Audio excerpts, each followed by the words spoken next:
Hi guys, this series is going to cover all the basics of what you will need to understand and decode the language of Shakespeare.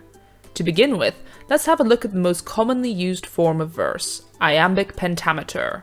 Even the name sounds ominous, and let's be honest, this is not the easiest subject to learn.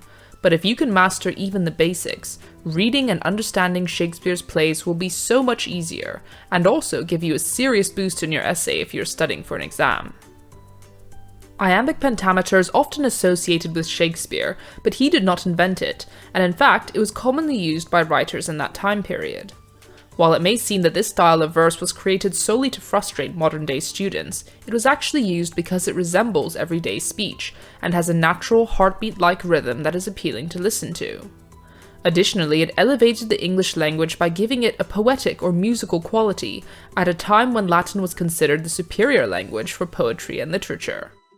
If you look at Shakespeare's plays, the characters who use iambic pentameter are primarily aristocratic or well-educated, as they would have been considered more eloquent in their speech than the common folk, whose dialogue is mostly written in prose. Let's have a look at this opening line from Twelfth Night. "If music be the food of love, play on." This may seem like a pretty ordinary looking line, so how are we meant to know if it is written in iambic pentameter or not? It helps to break down the word iambic pentameter so that we can understand it better. This is where it gets a bit complicated, so be sure to go back if you get lost at any point. You may recognize this part of the word, meter, as it is commonly used as a unit of measurement. So in this context, meter measures the rhythm of the verse, or to be more specific, how many syllables there are in a line of verse and how we emphasize those syllables. Next up, the iambic part. In poetry, one line of verse is divided into metrical feet. These feet have a set number of syllables and pattern of emphasis. An iamb is one type of foot, and it has two syllables, starting with an unstressed one and ending with a stressed one. Quite simply, you can think of an iamb as the sound of a heartbeat. Di-dum, di-dum, di-dum. And it actually helps a lot to tap out the rhythm of the words at first to keep track of the syllables. Di-dum. There are many iambic words in the English language that we use all the time, such as compare or destroy. We naturally emphasize the second syllable of these words, as it would sound strange the other way around. Take a look at these example words and try tapping out the rhythm of unstressed and stressed syllables.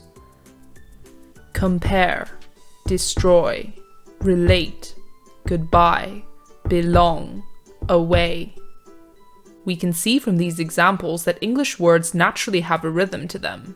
The only difference is that we aren't aware of what patterns of emphasis we use on a day-to-day basis. So to recap, an iamb is a type of foot in poetry that has two syllables, an unstressed one followed by a stressed one, di-dum. Now that we know the meaning of iambic and meter in the word iambic pentameter, all that's left is the penta. Penta comes from a Greek word which means 5. You might recognize this prefix from the word pentagon, which is a 5-sided shape. To put it all together then, iambic pentameter means that there are 5 iambs in each line of verse, or 5 sets of 2 syllables, the first unstressed and the second stressed. If you feel comfortable with what we've learned so far, let's circle back to our example from Twelfth Night, and check if it is written in iambic pentameter. If music be the food of love, play on. Even though we know the definition of iambic pentameter, it is still hard to apply what we have just learned to this line without some visual representation. So to start off, let's divide this line up into syllables. Now, let's group these syllables into iambs and mark the unstressed and stressed syllables.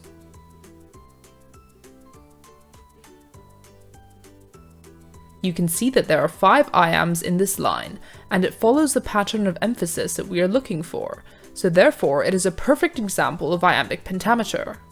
Now, try tapping out the stressed syllables only, so that you can get a feel of how it should sound. Ready? If music be the food of love, play on. Of course, if we were speaking this line as an actor in the play, we wouldn't over-exaggerate the stressed syllables like that, but we naturally place a little more emphasis on those syllables because it flows better. If music be the food of love, play on. If you want, try saying this line with the syllables stressed the wrong way round. It will sound pretty forced and unappealing. Okay, let's have a look at a few more examples. And I do love thee, therefore go with me. So foul and fair a day I have not seen. On your own now, try tapping out the stressed syllables like we did for the line from Twelfth Night. Hit the pause button so you have enough time. Think you're getting the hang of it? The examples we have just looked at are all written in strict iambic pentameter, but it's actually fairly common to see lines in Shakespeare that don't adhere completely to these rules. Take a look at the 3 lines of verse below and see if you can tell which one is not written in perfect iambic pentameter. Remember, it needs to have 10 syllables in an alternating unstressed and stressed pattern in order to be perfect. Feel free to pause the video so you can have as much time as you need.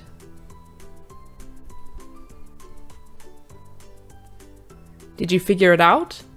It's the 3rd line because there are 11 syllables instead of 10, and the pattern of emphasis doesn't strictly follow the unstressed and stressed rhythm. The reason for these variations in iambic pentameter is partly because it would be very boring and repetitive for all the lines to be said with exactly the same rhythm, but importantly, it may also indicate that the character speaking these lines is undergoing a kind of conflict or emotional distress which disrupts their normal speaking pattern. We'll be looking into these non-conforming lines in the next video, so if you haven't already, please subscribe to my channel and hit the like button below for more content. Remember, this isn't an easy subject to grasp straight away, so try practicing on a few lines of your choosing, and keep in mind that iambic pentameter should sound natural, so if it seems forced to emphasize the syllables in the unstressed and stressed pattern, it's probably not perfect iambic pentameter, and maybe a variation. Stay tuned for the next video, and if you want to, check out my Macbeth series link below. See you next time!